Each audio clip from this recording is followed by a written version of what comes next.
লাল দেখছেন কি সুন্দর লাল, একবারে টকটকে লাল। এটা সৌদি আরবে।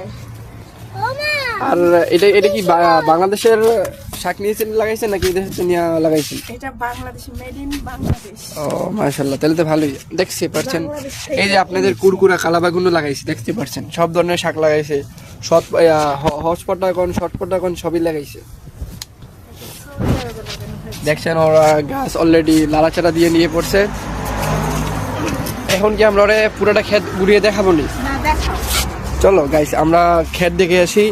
এখানে ক্ষেত আছে একটা বড়, এখানে আমি মনে করো যে মোটামুটি 150-200 জনের লোক লাগবে। দেখতে পাচ্ছেন এখানে কত সুন্দর সুন্দর পাতা, দেখছেন কোনো মেডিসিন নাই, কোনো উল্টাপাল্টা কোনো জিনিস নেই, সবগুলো সারে। আর এই যে ম্যানেজার হলে যেটা যদি কাজ কুচ লাগে যে হ্যাঁ বিষয় দিব, বুঝছেন? এই দেখে আপনাদের দেখেন, এই দেখছেন সব ধরনের টমেটো বলেন, কালাবাগুন বলেন, হসপাতা বলেন, টিয়া পাতা বলেন, সব ধরনের আছে। দেখছেন সব পাতা আছে এখানে। তো এখানে আপনার মোটামুটি কত টাকা খরচ হয়েছে? ভাই আমার খরচ নাই, আমি নিজে করি। না শাক